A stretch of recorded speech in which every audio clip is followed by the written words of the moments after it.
So I got the wiring going on the R8 coils. Mostly got it done. I got my power and my 2 grounds wired in on all the coils, kind of running back here. Obviously still a lot of work to do in terms of wiring everything up, but this was a good start. I have these 2 big harnesses. These are for the MS3, and this is like a pre-made terminal with an 8-foot harness for the MS3 main board, and then another one for the expansion board that I have on the car that allows me to run sequential fuel injection and coil on plug. And so all that's gonna kind of get worked into this on the engine harness side of things, but I still have a lot of work to do on the harness. I'm gonna be working on that this week. The coils are definitely the messiest part of that job. Each coil has 4 wires, and of course we have 6 coils. So we got about 24 circuits that will run through there. And then we have our injectors that are currently pointed up. I do plan to run the harness under the lower manifold here up through so that all these will be kind of turned down and out of the way. So should really keep the nice clean appearance. I'm really gonna try to make it super clean and tidy, just kind of follow the theme of what we've built here. So the harness is going to take me several days to figure out and get fully wrapped up. I'm going to be going to like a bulkhead style connector so that the engine can be pulled out or put into the car without having to tear any of the harness down. We'll just have like 2 bulkhead connectors that just kind of like are mounted to the firewall or something, you know, around something like around here. So when I go to pull the engine out, I'm just like clip, and coolant hoses, and the whole thing will just come out.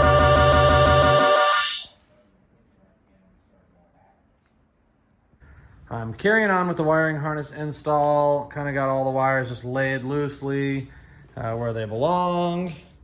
Got my alternator wired up, crank sensor shielded cables coming in front of the coils, but not running with the coils. We're gonna run that up under the intake because coils create a lot of electrical noise and interference. We don't wanna run something as sensitive as the crank signal with those coils. So they're gonna be kind of on their own here, actually. I've already got them terminated into the bulkhead connector that's going to connect to the chassis, and we got a bunch of grounds kind of bolted up loosely up under the intake. This is going to be all our main grounds over here, and then you can see all our wiring is going to kind of run along these dowels and out here to the back. So got this one going. I got my connector view with all my terminal uses, and I got this much more to go. So just gonna keep plugging away at this. Once I got it all terminated over here, I mean, that's pretty much gonna be it. Like I got basically all my engine sensors out here, even my intake air temp, which goes in an intercooler pipe. I went ahead and I'm just gonna make that part of this harness too. Just try to keep everything modular.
All right, so here is the final product on the harness. We got there's 2 separate harnesses. We got our coil harness, which goes up underneath my little covers here.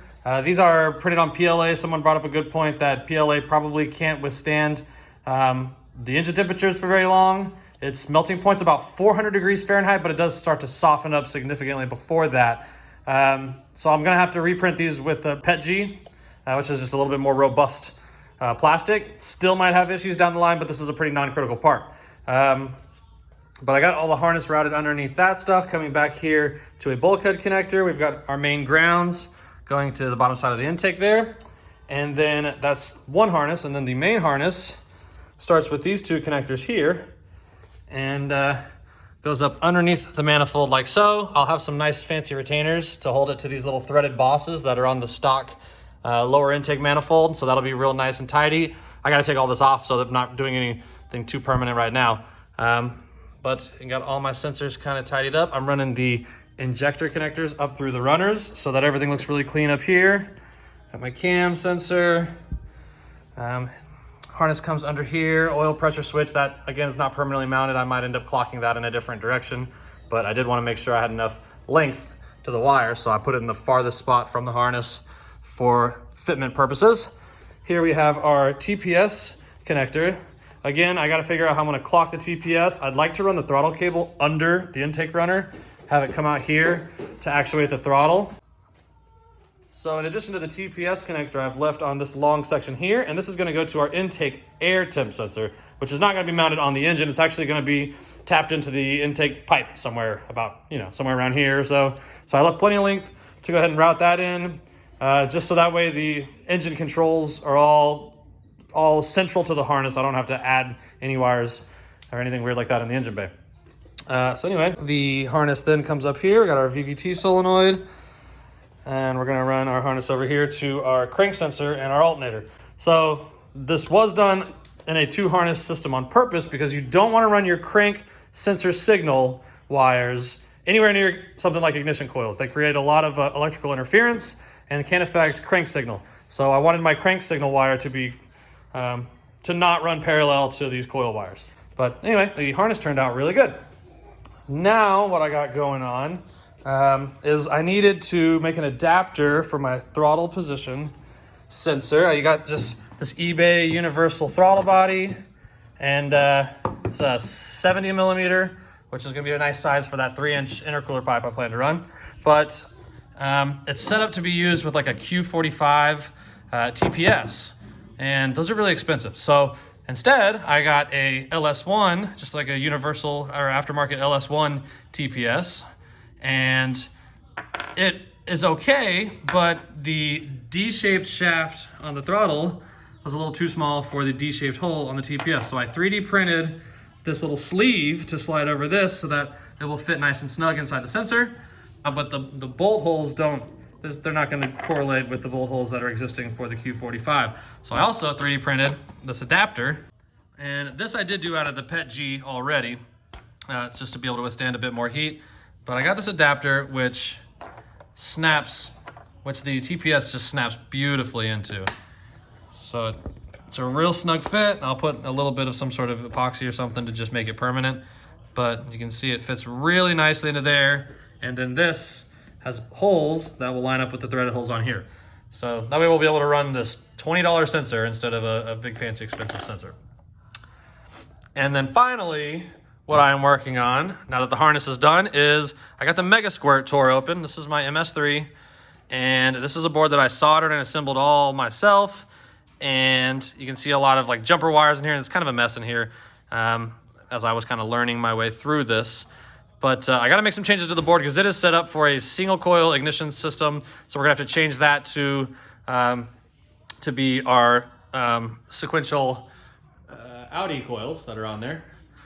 And I have to do some modifications just for that. So I got to find somewhere to wire in three of these little transistors, and that's going to make it so that the Mega Squirt can safely control the R8 coils, because they do, even though they're smart coils, they actually do take a little bit too much current for the MS3X board to control. So we run these transistors so we can control big current with little current, and then that takes care of that problem. And then I got to change the trigger setup, and I have to change the crank sensor signal from a optical crank sensor, which it was with the Z, to a VR sensor, which it is with the 2J. So I am gonna have to figure some stuff out on this, do a whole bunch of research. I'm gonna be jumping from some resistor legs to these transistors, and then through another resistor to the output to the coils. So there is some figuring to do on this, and this stuff really just is a whole bunch of reading and studying and figuring, and then you just try it and hope it works.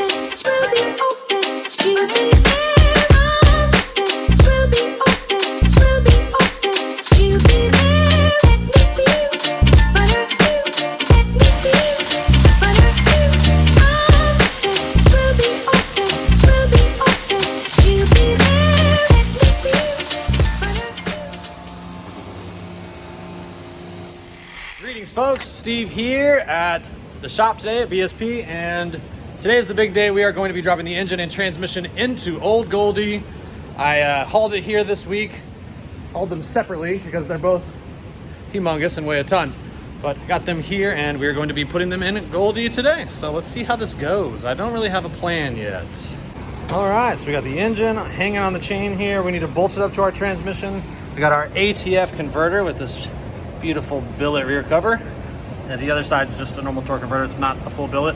It is the more budget conscious hybrid option, but it should do the job pretty nicely.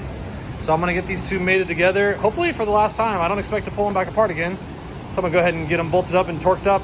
I think really the biggest obstacle standing in our way as far as fitment is gonna be these brackets.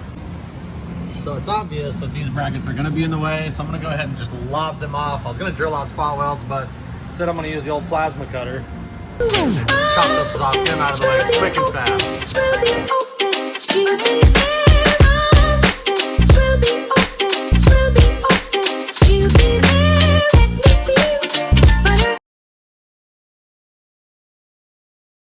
All right, those are nicked, baby.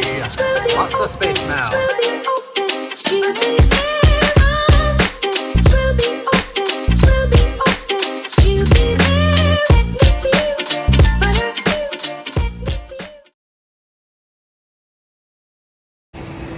All right, so we have hit some trouble here. As you can see, I still got quite a ways to push everything down and in, but we're not clearing the radiator, and at this point the engine hoist is touching the bumper. I did not foresee this problem.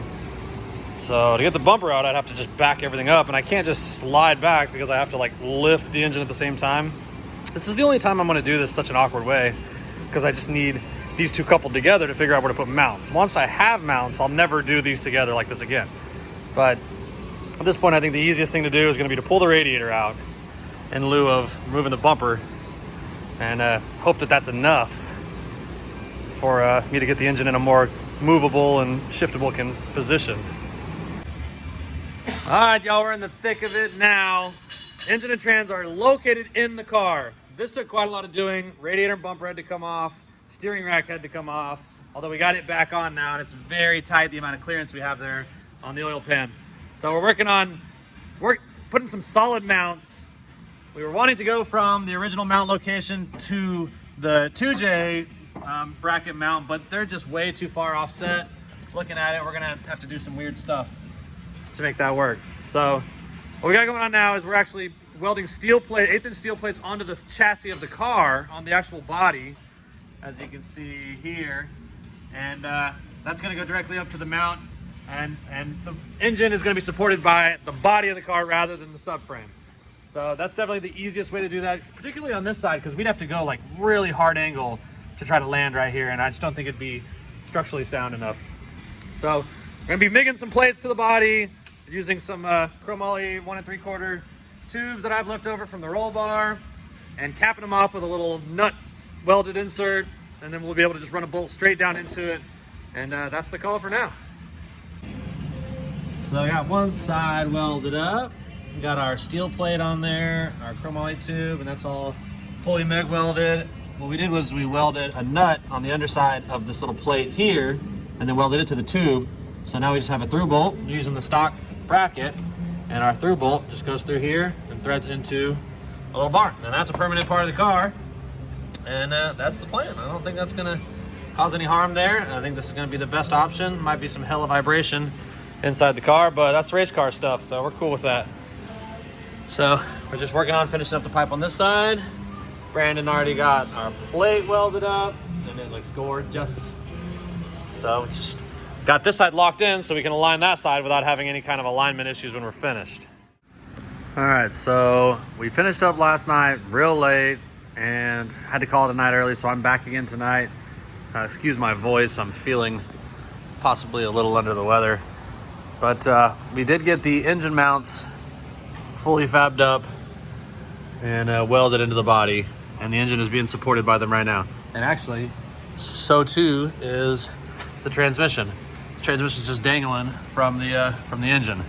So nice strong engine mounts, that's a good sign. But I have to now make a bracket to hold the transmission. But I noticed after we took the engine hoist away and lifted it up that we're a little crooked.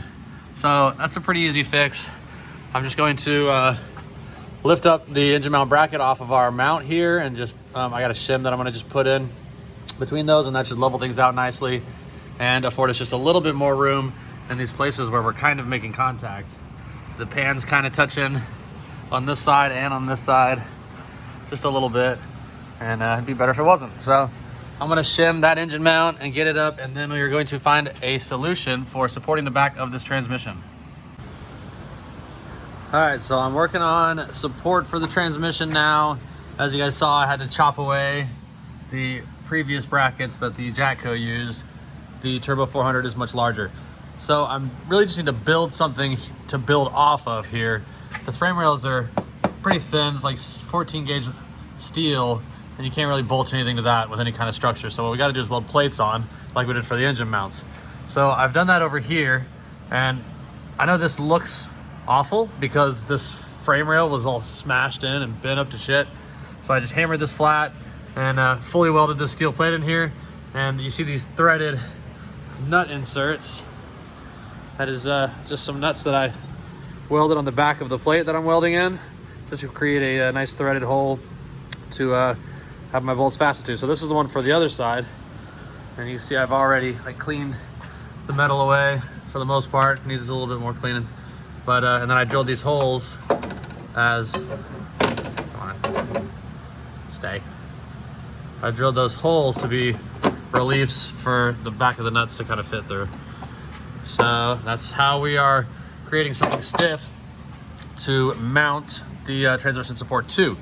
Now, whatever we put in here needs to be removable. I can't hard weld it in because it will make transmission removal extremely difficult. Basically, we'll make it so I have to remove the engine to remove the trans, and that's not what we want. So these little threaded holes here are gonna allow me to put some sort of long bracket in between here that will bolt into the tunnel, and then it'll have a pedestal of sorts for the transmission mount to bolt to from there.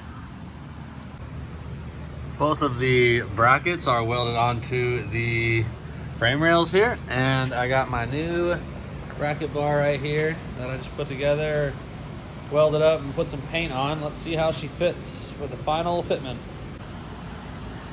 All right, folks, here is the finished product. Looks excellent. Holding our tranny up there real good. Fully serviceable, removable. It's a little tricky to get everything lined up to get it in there because the tunnel's kind of the rail's kind of a wedge shape, but not too bad. Everything lines up pretty good. So that all worked out real nice. I hit that with some black paint. I also hit some black paint on the raw steel for the engine mounts.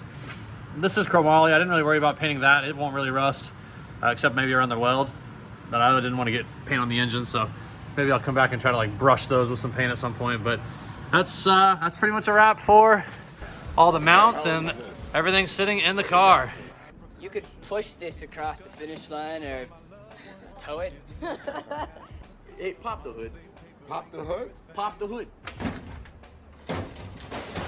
2JZ engine, no shit. And what did I tell you?